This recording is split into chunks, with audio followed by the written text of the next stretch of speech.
Welcome to Securing an Indigo Service in 10 minutes or less. My name is Michele Leroux Bustamante. I'm a regional director for San Diego, and also I am an architect with iDesign. We do high-end architecture consulting with our clients, and I happen to specialize in web services and XML and interoperability between the Java platforms and .NET. So in this talk, what I'm going to be talking about is Indigo and how to secure a web service. And of course, we'll only be able to touch on the outer details. However, since most of my discussions usually focus on the aspects of WS security currently ratified by OASIS, in this talk I'm going to focus on WS Trust and WS Secure Conversation and how easy it is to apply that to an Indigo web service without writing very much code. And so a couple of core concepts for you if you're new to Indigo. Indigo is basically intended to unify the way that we're going to communicate between systems. We're going to be unifying the aspects of remoting, enterprise services, and ASMX or ASMX, which is several different APIs that we use today for different types of communication over TCP, over HTTP, and possibly using XML. For interoperability, of course, my focus will be WS security today.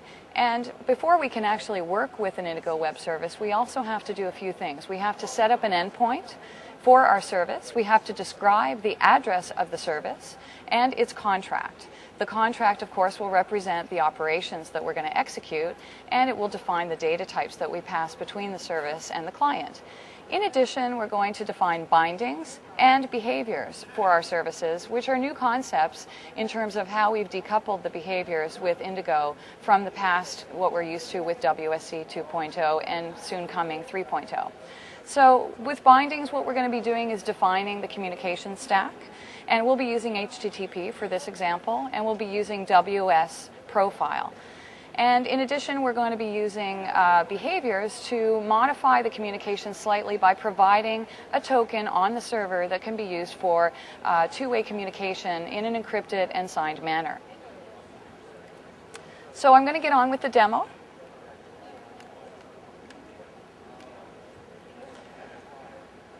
The first thing that you care about is how do I define a service in Indigo, and I've already defined the endpoint.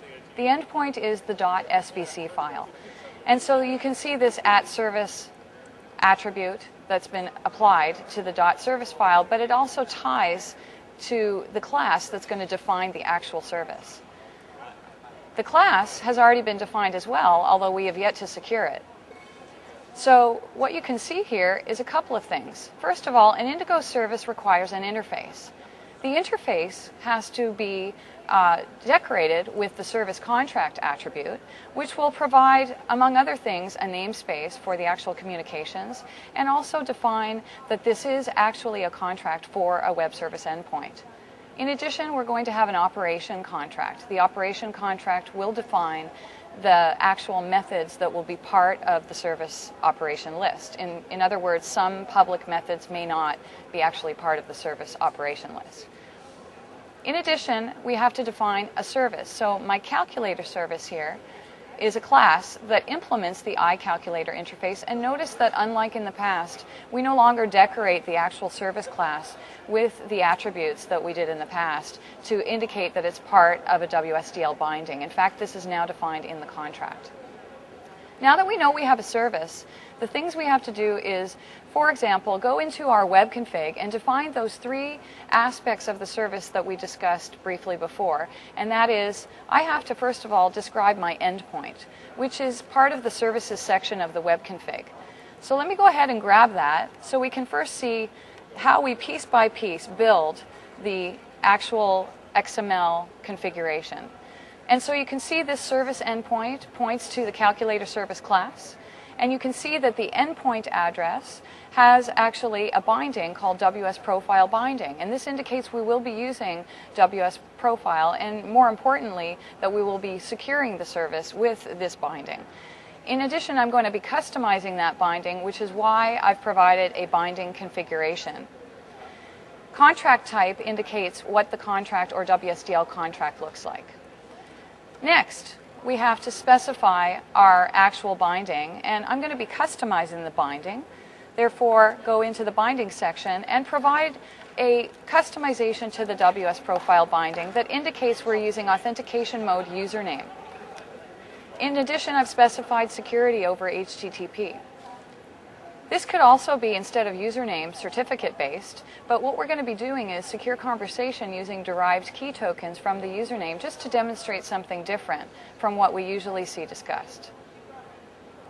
And lastly, I need to define the behavior.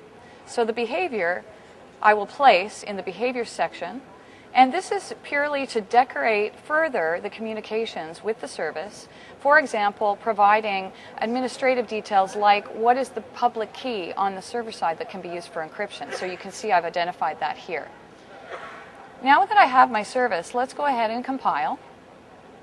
And then I'm going to go into my command prompt here, and I'm going to go ahead and create the proxy.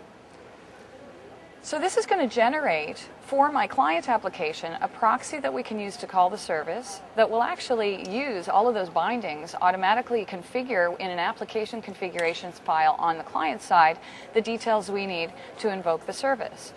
Now that we've generated the proxy and also the application configuration details, let's go ahead and add those to the client application that we have prepared.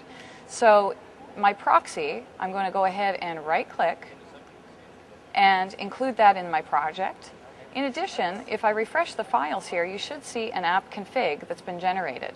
Let's take a look at that config file briefly, and you can see the endpoint describes the service endpoint as you would expect. And in addition, there's a whole number of details in the custom binding section, which we don't have time to get into, but you can see that it does define some aspects of security that include secure conversation and WS trust. So the magic of this is going to be that with very little code in terms of invoking the proxy, the automatic behaviors of the Indigo plumbing will take this configuration in the channel and actually create several communications between the client and server to generate a derived key token and a session key that can be used between the communications back and forth, and in fact mask the username token that we would be passing.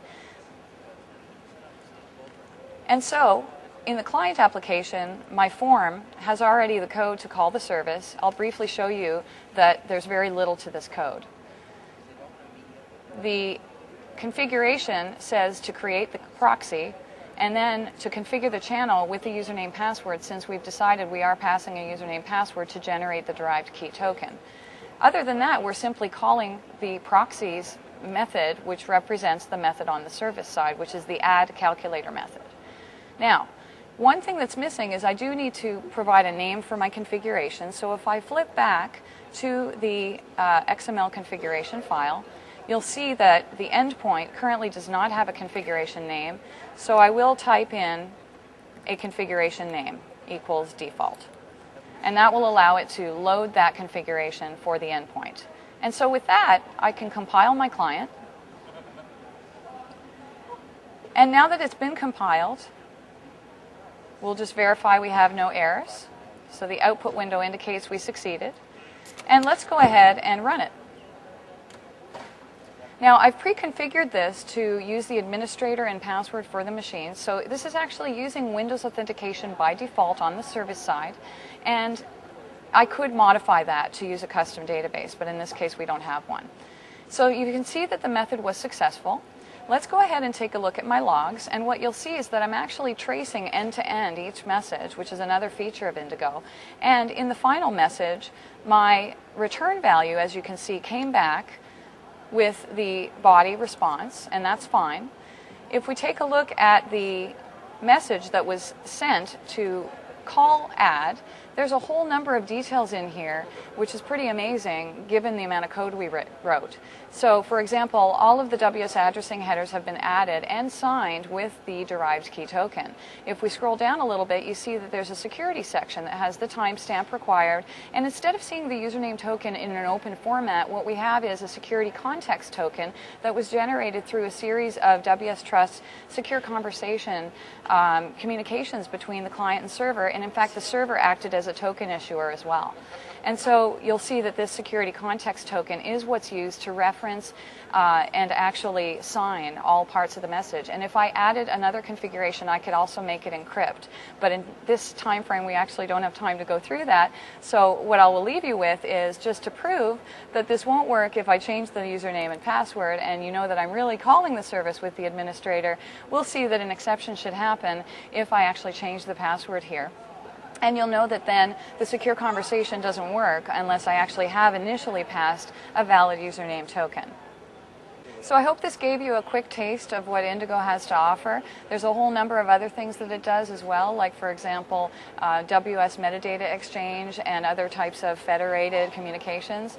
But in this time frame, we're actually complete with my 10 minutes of Indigo security, so this should give you an idea what to do. If you have any questions or you would like to learn more, go ahead and look at the iDesign site or go to my blogs, Interop Warriors or Das Blonde, and email me if you have any questions or would like to see other samples. All right.